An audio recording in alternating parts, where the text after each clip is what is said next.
এই অসভ্য বক্তব্য জাতির সামনে যে মহিলা দিচ্ছে, শরীয়ত আইনের মুখে থুতু মারতে হবে। এই মহিলা টেনে ছিঁড়ে ফেলা দরকার।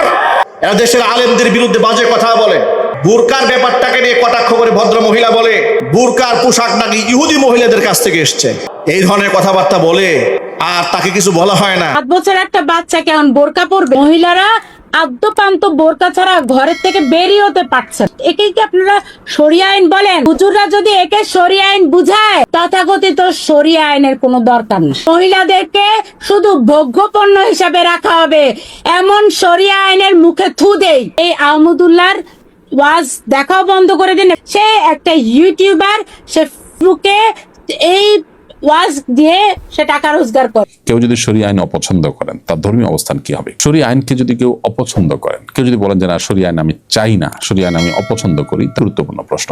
আসসালামু আলাইকুম ওয়া রাহমাতুল্লাহি ওয়া বারাকাতুহু। প্রিয় দর্শক, যে একজন ব্যক্তি কোন কোন কাজগুলি করলে, কোন কোন কথাগুলি বললে তার ঈমান চলে যায়, শরিয়ার বিষয়ে যদি কোনো কথা কটূক্তি স্বরূপ বলে, তার কি ঈমান থাকে নাকি ঈমান চলে যায়? এই কটূক্তি করাকে কেন্দ্র করে বিজ্ঞ আলেম ওলামাদের বক্তব্য কি, মন্তব্য, সে বিষয়ে আজকে আমরা জানবো ইনশাআল্লাহ। আজকে আমাদের বিশেষজ্ঞ প্যানেলে বাংলাদেশের বিজ্ঞ 3 জন আলেম রয়েছেন। এই 3 জন বিজ্ঞ আলেমের কাছ থেকে আমরা কোরআন হাদিস থেকে সঠিকটি জানবো ইনশাআল্লাহ। আমাদের বিশেষজ্ঞ প্যানেলে যে আলেমগুলি রয়েছেন, 1 নম্বর মুফতি আব্দুর রহিম আল মাদানী, 2 নম্বর মুফতি আমির হামজা, 3 নম্বর জনপ্রিয় স্কলার শেখ আহমদুল্লাহ। প্রিয় দর্শক, চলুন আমরা একে একে তাদের বক্তব্যগুলি শুনে আসি।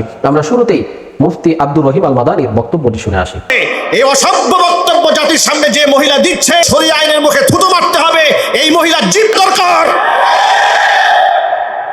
বক্তব্য এই জন্য তৈরি হয়, উচ্ছৃঙ্খল বক্তব্য যখন দেওয়া হয়, এই যে লাগাম টেনে ধরা হয়। দেশের আলেমদের বিরুদ্ধে বাজে কথা বলে, দেশের ইসলাম সম্পর্কে বাজে কথা বলে, বুরকার ব্যাপারটাকে নিয়ে কটাক্ষ করে ভদ্র মহিলা বলে বুরকার পোশাক নাকি ইহুদি মহিলাদের কাছ থেকে এসছে।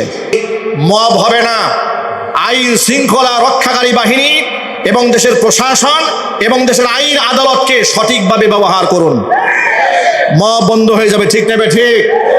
90 থেকে 95% মুসলিম অধ্যুষিত এই দেশে ওই 100 বছর আগে তৈরিকৃত আইন পরিচালিত হচ্ছে, কেউ আইন সংশোধন করে না। গণমানুষের দাবি বিদ্যের তৈরিকৃত নাপাক আইন, যে নাপাক আইনে যত্ন সহকারে নিরাপত্তা দেওয়া হয়, দর্শককে নিরাপত্তা দেওয়া হয়, টেন্ডার বা চান্দাবাজকে নিরাপত্তা দেওয়া হয়, আসামিকে নিরাপত্তা দেওয়া হয়। এই ধরনের আইন, কালো আইন পরিবর্তন করে কোরআন সুন্নাহর আইন বাংলাদেশে বাস্তবায়ন করতে হবে। এর পক্ষে কারা কারা দুহাত দেখতে চাচ্ছি। দেশের গণমানুষের দাবি হয়ে উঠেছে দর্শক এবং শাস্তি দিতে হবে প্রকাশ্যে। এই আইন আছে কোরআনে, সুবহানাল্লাহ বলবেন না?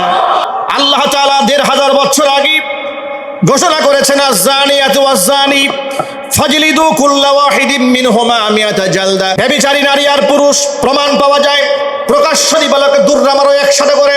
কয়টা বাড়ি? এটা দিতে হবে জনসম্মুখে। আর এই শাস্তি কার্যকর করতে গিয়ে জেনাকার লম্পট বদমাশদের প্রতি যেন তোমাদের মায়া না হয়। আজকে দেখবেন এর পক্ষে আইনজীবী দাঁড়ায় যায়। আমার প্রশ্ন হচ্ছে, যেই ব্যক্তি ধর্ষক আর খুনি, তার প্রতি কোনো মায়া উদ্রেক হওয়া যাবে না, পক্ষে কোনো মায়া চলবে? ঈমান ভঙ্গের কারণ 10টা।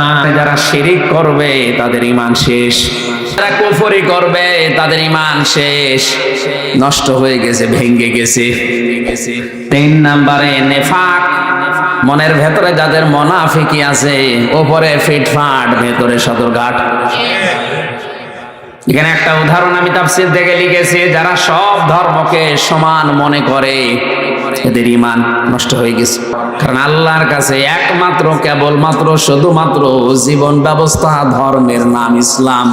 ইসলাম বাদ দিয়ে 4500 ধর্ম দুনিয়ায় আছে, সব আল্লাহর কাছে বাতিল।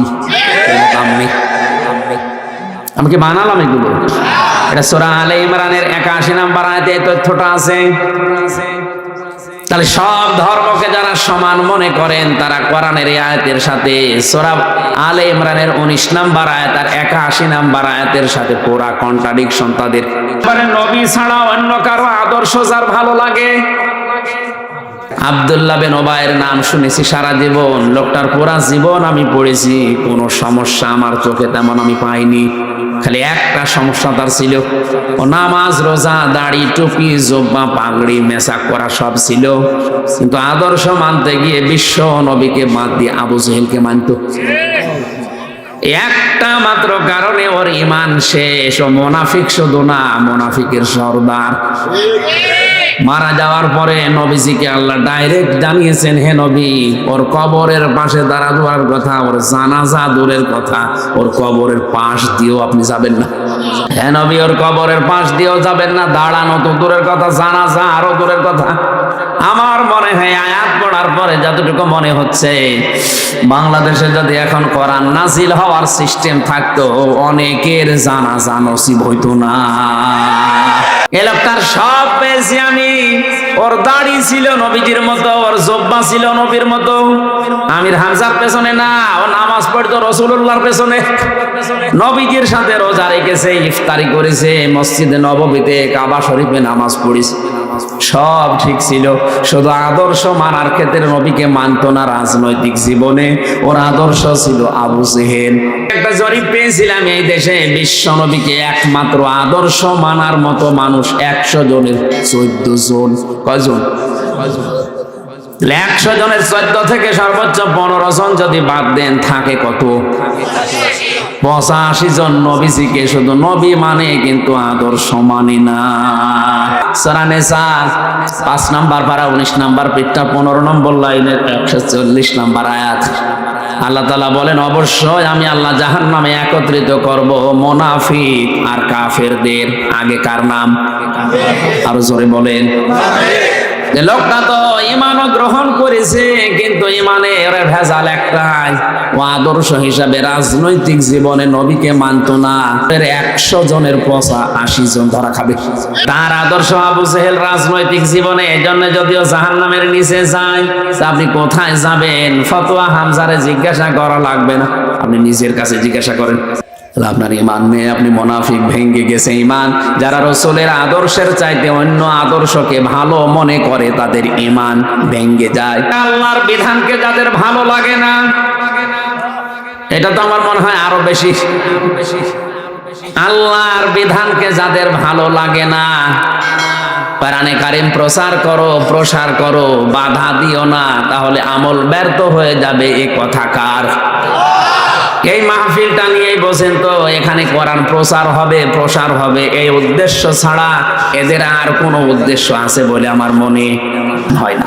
হ্যাঁ, নবী মানুষকে যখন কোরআন শোনাবেন, দেখবেন যারা কোরআনের মর্ম মানেগুলো উপলব্ধি করার চেষ্টায় আছে, যারা বুঝতেছে আল্লাহ কি বলে, ওদের চোখের দিকে তাকিয়ে দেখবেন ওরা কাঁদতেছে। এখানে সবার চোখে পানি আসবে না। যাদের বোঝার মতো, উপলব্ধি করার মতো ক্ষমতা আছে, দেখবেন মনের অজান্তেই চোখ দিয়ে পানি পড়ছে। বিশ্ব নবী তো আমার তার জীবনী পড়ে দেখেছি, রাহিকুল মাকতুমে হাত তুলতে দেরি হতো, কোরআনের কথা শুনলে চোখ দিয়ে পানি আসতে দেরি হতো না। আমরা তার উম্মত হাত তোলা না, ঠ্যাং তুলে বসে থাকলো, চোখে পানি আসে না। দিনের কোন বিধানকে কেউ যদি কটাক্ষ করে খারাপ ভাবে, এটা দিনের বিধান না। আপনার ঈমান কিন্তু নষ্ট হয়ে গেছে, আপনি এখন আবার কালেমা পড়ে মুসলমান হন। নয়তো এরকম মুসলমান দাবি করছে যারা কোরআন বিরোধী, এদের জানাজা পড়াও জায়েজ নেই। আল্লাহ পাক বলেন, হে নবী, শুধু আপনার জন্য না, দুনিয়ায় কোনো ইমানদারের জন্যও এটা জায়েজ নেই, শোভনীয় নেই, উচিত নেই। এটা কখনো করবেন না যে কোনো মুশরিক মারা গেলে আমার কাছে ক্ষমা চাবেন, যদিও এটা আপনার নিকট আত্মীয়। যে নবী কোনদিন হাত তুলেছে কবুল হয়নি এমন আমি পাইনি, মনের ভেতরে কামনা আসলেই কবুল হয়ে গেছে। সেই নবী হাত তুলে বসে আছে, আল্লাহ হাত ফেরত দিচ্ছে। নবীজির চাচাকে যদি আল্লাহ আয়াত নাজিল করে সতর্ক করে, আর হামজার চাচার কোন সিরিয়াল আছে? টাটকা মুশরিক মরে যায়, 20টা গরু জবাই করে দিল, লোকজন খাওয়া দাওয়া করে পায়খানা করে শেষ করে দিল, মনে করছে চাচা জান্নাত পেয়ে বসে। নবীজি বলেন, কোন মার বাবা যদি মন থেকে কোনো দোয়া করে, ওটা সরাসরি আরশে যে ধাক্কা খায়। যতক্ষণ পর্যন্ত দোয়াটা কবুল না হয়, আরশ তখন কাঁপতে থাকে। আল্লাহ পাক বলেন, থামো, জবাব আসে আল্লাহ। বাংলাদেশ নামে একটা দেশ আছে, গাজীপুর জেলার জহির নামে একটা লোকের জন্য তার মা দোয়া করেছে, যতক্ষণ পর্যন্ত জায়েজ দোয়াটা কবুল না হবে, ততক্ষণ পর্যন্ত আমি কাঁপা বন্ধ হব না। ইসলামের কোন বিধানকে কেউ যদি ঘৃণা করে, সূরা সেজদার 22 নম্বর আয়াতে তথ্য আছে, সূরা মুহাম্মদের 9 নম্বর আয়াতে তথ্য আছে। আপনি একটু মিলান, এই যে 10টা আল্লাহর পথে যারা মানুষকে বাধা দেয়, চলতে দিতে চায় না, এদের ঈমান আল্লাহ নষ্ট করে দেয়। হ্যাঁ, আপনারা এই আহমদুল্লাহর ওয়াজ দেখাও বন্ধ করে দিন। এবং আজকে সে কি বলেছে, বলেছে যে যদি শরিয়া আইন প্রতিষ্ঠিত করা যায় তাহলে হবে না। এটা আবার কি ধরনের কথা? 7 বছর শরিয়া আইন বলতে কি বুঝান আপনারা? 7 বছর একটা বাচ্চা কেমন বোরকা পরবে? এই হুজুররা যদি একে শরিয়া আইন বুঝায় তাহলে বাংলাদেশে, আমাদের বাংলাদেশে এমন তথাকথিত শরিয়া আইনের কোনো দরকার নেই, যেখানে মহিলাদেরকে শুধু ভোগ্য পণ্য হিসাবে রাখা হবে, এমন শরিয়া আইনের মুখে থু দেয় নাই। যেখানে মাদানির মতো লোকেরা বলবে 1 বিয়ে করে পুরুষ, 2 বিয়ে করে বীর পুরুষ, 3 বিয়ে করে মহাপুরুষ, এমন পুরুষের আমার দেশে দরকার নাই। বীর পুরুষ সে যে তার মা সহ পুরো জাতিকে বাঁচায়। আর এখন এই দেড় ব্যাটারি মাদানির হুজুরদের কথা মতো বীর পুরুষ হলো সে যে খালি বিয়ে করে। নারীদেরকে যেই আইন ভোগ্যপণ্য বানায় এমন আইন দরকার, এমন পুরুষের আমার দেশে দরকার নেই। যদি শরিয়া আইন অপছন্দ করেন, তার ধর্মীয় অবস্থান কি হবে করেন? কেউ যদি বলেন যে না, শরিয়া আইন আমি চাই না, শরিয়া আইন আমি অপছন্দ করি, তাহলে তিনি সাথে সাথে ইসলাম থেকে খারিজ হয়ে যাবেন। কারণ শরিয়া আইন মানে হলো কোরআন এবং সুন্নাহর ডিসিশন। এটা যদি আপনি অমান্য করেন তাহলে সেক্ষেত্রে আপনি আল্লাহ দ্রোহী হলেন, কোরআন হাদিসের বিরুদ্ধে বিদ্রোহ করলেন। আপনি যে ঈমানের দাবিদার, সেই দাবি থেকে আপনি সরে আসার নামান্তর। অর্থাৎ আপনি একটা রাষ্ট্রকে স্বীকার করার কথা বলেন, কিন্তু সে রাষ্ট্রের স্বাধীনতা, সংবিধান, সে রাষ্ট্রের কোনো কিছু আপনি মানেন না। এই বিষয়টা যেরকম রাষ্ট্রদ্রোহ হিসাবে দেখা হয়, ঠিক একইভাবে এই সময় যদি আপনি বলেন যে আমি শরিয়া আইন চাই না বা শরিয়া আইন দরকার না বা আমি এটার পক্ষে না, তাহলে সেক্ষেত্রে আপনি অবশ্যই সাথে সাথে বেঈমান হয়ে যাবেন, হতে হবে। অর্থাৎ আপনার শরিয়া আইনের ব্যাপারে আপনার কোনো আপত্তি নেই, আপনার সেটার ইমপ্লিমেন্ট নিয়ে ভিন্ন কথা আছে, আপত্তি আছে।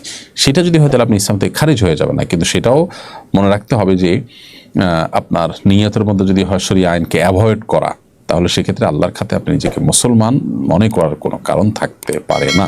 চিন্তা করতে হবে একজন মুসলিম। প্রিয় দর্শক, এতক্ষণ আমরা শুনছিলাম বাংলাদেশের বিজ্ঞ 3 জন আলেমের কাছ থেকে যে শরিয়া আইনকে নিয়ে যারা কটূক্তি করবে তাদের ঈমান থাকে কিনা, শরিয়া আইন নিয়ে কোন কোন কথাগুলি বললে একজন ব্যক্তির ঈমান চলে যায়, সে বিষয়ে আমরা শুনছিলাম বিজ্ঞ আলেমদের কাছ থেকে। এবং একজন মহিলা শরিয়া আইনের মুখে থুতুমারি কথা বলেছেন। তার এই বলাটিকে নিয়ে বাংলাদেশের আলেম ওলামাদের বক্তব্য কি, মন্তব্য কি, আমরা এতক্ষণ শুনছিলাম বিজ্ঞ আলেমদের কাছ থেকে। আল্লাহর বিধানকে সবসময়ের জন্য প্রাধান্য দিতে হবে। আল্লাহ যে বিধানগুলি দিয়েছে এগুলি আমাদেরকে মনে প্রাণে বিশ্বাস করে নিতে হবে। আল্লাহ তাআলার যত সিফাত রয়েছে সবগুলিকে আমাদের মনে প্রাণে বিশ্বাস করে নিতে হবে, তাহলেই আপনি ঈমানদার হতে পারবেন। আর এগুলিকে নিয়ে, আল্লাহ তাআলার সৃষ্টিকে নিয়ে, আল্লাহ তাআলার আইনকে নিয়ে যদি আপনি কটূক্তি করেন, আলেম ওলামাগণ বলেছেন আপনার ঈমান থাকবে না। কোরআন ও হাদিস থেকে রেফারেন্স সহ তারা কথাগুলি বলেছেন।